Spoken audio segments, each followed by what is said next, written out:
Anger grows at the government after Tuesday's catastrophic explosion in Beirut. 3 days of national mourning have begun. 137 people are known to have died, with thousands more missing or injured. 16 port officials have been detained. You know why? Your anger is my source of optimism. France's President Macron is the first world leader to visit, mobbed by crowds at the port pleading with him for help. The scene at the port is one of utter devastation. You can see here machinery being used to clear some of the wreckage. Let's show you what the port area looked like in June and then today after the explosion. That 2,500 tons of ammonium nitrate blasted open a crater 140 metres wide. The explosion was so intense that it capsized a large passenger ship. You can see it on its side there, almost 500 metres away. Well, the blast began as a small fire, which people in downtown Beirut were watching from their windows. When the chemicals exploded, they received the full force of that blast. This is a photo that's been widely shared. The tweet reading, "The last photo of the firefighters from the Beirut Fire Department. They all lost their lives trying to save us all." Lebanon is a former French colony, and French President Emmanuel Macron is the first foreign leader to visit the country since the disaster. He was mobbed, as you can see, by crowds in Beirut. People were pleading with him to help them and to ensure that those responsible face justice. Let's hear one of the exchanges. The speaker of the parliament, the British prime minister of the government, the president of Lebanon,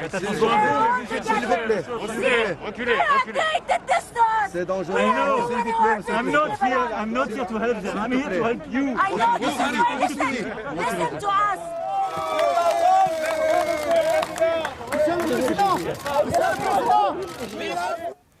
Well, compare that welcome to this one. A journalist in Beirut has tweeted, "People chased out Lebanon's Minister of Justice as she went to survey the damage and talk to volunteers helping to clean up debris from the explosion. She was confronted by the people asking, 'Where is the government? When will you hold the corrupt accountable?'" The Lebanese government is accused of widespread corruption, and President Macron has warned today that unless reforms are made, Lebanon will continue to suffer.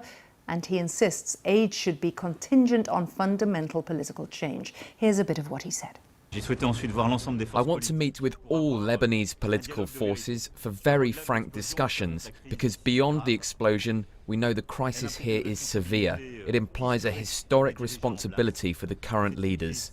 This crisis is political, moral, economic and financial, and the primary victim is the Lebanese people. It demands immediate action. The fact that Lebanon is a former French colony has, of course, affected the way this visit is being interpreted. The world news editor at the Financial Times tweeted this: "Increasingly, this feeling that Macron wants to make sure France is not held responsible for propping up a corrupt and possibly criminal power in Beirut." Also looking at the world news editor at Axios, his tweet, "The immediate reactions to these clips and photos have been fascinating. Some see rare leadership, empathy, courage. Others see arrogance, a colonial mentality. Either way, I really can't imagine any other world leader doing this." Well, France is one of many countries now giving aid to Lebanon, from search teams to doctors and clinical equipment. This plane is from Russia, and it brought in medical personnel and supplies to set up this field hospital. Let's also show you Beirut's St. George's Hospital, badly damaged. At least 4 nurses were killed there. Many of the city's other hospitals are only partly operational, and drug supplies are already running low. Charbel Matar was working in a medical centre in Beirut when the explosion happened, and the damage means he hasn't been able to go back there, but he has been helping people in his local neighbourhood, and says even before the explosion there was a severe shortage of supplies. In like 2-3 hours after the explosion, we ran out of all the materials, at least the sutures, the needles, the saline, the IV injections, all of these, we ran out of them. As the clean-up operation continues, the scale of the damage has just become clearer. The BBC's Quentin Somerville is in Beirut. We're not far from the epicentre of what really is Lebanon's ground zero. You can get a sense of the enormous force of the detonation of those 2,500 tons of ammonium nitrate, which for about a 2-mile radius directly at the port, destroyed everything. All of those warehouses, everything have been flattened. Those are the grain silos for the country. Something like 85% of Lebanon's grain was stored in there. That yellow stuff is what's left of it. More grain is on the way. And if we just look over there, we can see some ships listing in the water. Now we know that at least one ship has been sunk entirely. It's probably going to take years to salvage that. And you really do get a sense of the enormous cost and the amount of time it will take to rebuild all of this, because this is the neighbourhood of Jumeirah. That's the Lebanese electricity board over there. All of its windows gone. And this entire area, these are apartments over here. Look, all of the glass is gone. Something like 300,000 people have now been left homeless. The force of this explosion was such that it isn't just a few broken windows we're talking about here. There's significant structural damage. And for the people living here, it's going to be a very long time before they're able to get home. We showed you pictures of the clean-up operation at the port earlier, at the spot where heavy machinery has been brought in. Well, on the streets round about, residents have had to clean up themselves, and they've been using brooms and shovels. Let's hear from some of them. I know that everyone of my age invested their effort in this country. Now, look at what's happening. We've gone backwards 100 years. You can't feel anything in Lebanon. There's nothing to be sad about or to think about. Our country is this way. Lina Sinjab has also been speaking to residents. The government said that they're going to, put in £55 million in emergency fund, but it's not enough to cover the need for the people, the need for the devastation in the aftermath of this explosion. Almost 250,000 now are left homeless, and already 70% of the population are living under the poverty line. What the Lebanese want now, they want accountability for their own government, for all the politicians. They're fed up with them, and they want the international community to help them rebuild their country, but not through the government. We know 16 port officials have now been detained. Before that, officials were placed under house arrest. Meanwhile, others have been speaking out, saying they shouldn't be made scapegoats. One of them, the former Lebanese foreign minister, Gibran Abousil, stood down in January. He has denied knowledge of the storage of ammonium nitrate at the port, saying the blame does lie with officials, not politicians. Actually, I was never in a direct involvement, not in this government, but even before.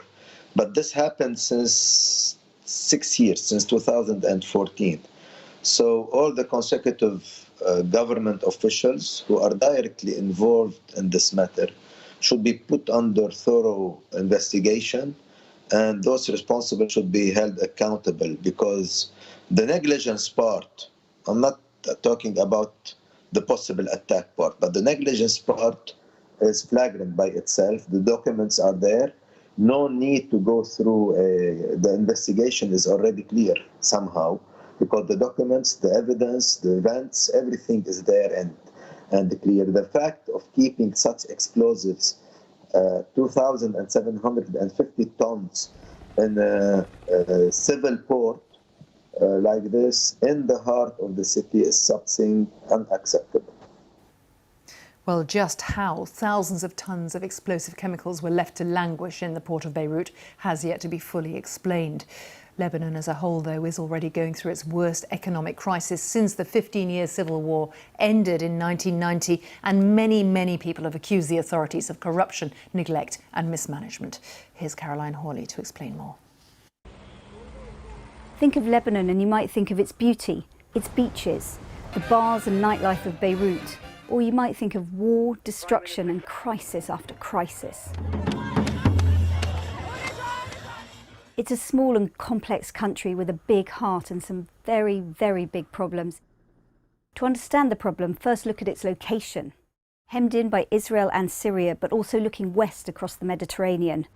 Then look at its people, 18 officially recognised religious sects. Power split between Christians and Muslims along sectarian lines. They're dangerous fault lines. For 15 years, between 1975 and 1990, Lebanon tore itself apart. Tens of thousands pack the roads out of the city to escape the carnage of continuous indiscriminate shelling.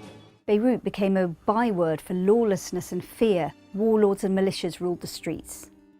After the war, Lebanon emerged phoenix-like from the ashes, and it became a magnet for investment. But behind the shiny new buildings, the same warlords and their clans remained in power, dominating the government and the economy and basically milking the country dry. And Lebanon's stability hasn't been helped by the Shia militant group Hezbollah, which is backed by Iran and by Syria. It's part of the government and it's in constant tension with Israel and the West, so the West wasn't going to rush in when the economic bubble burst. Street protests broke out when the government tried to raise revenue with new taxes last October. Since then, the economy and the Lebanese currency have been in free fall. People have become desperate, even hungry, and furious at power cuts and a general lack of basic services. And then on top of all of that came coronavirus.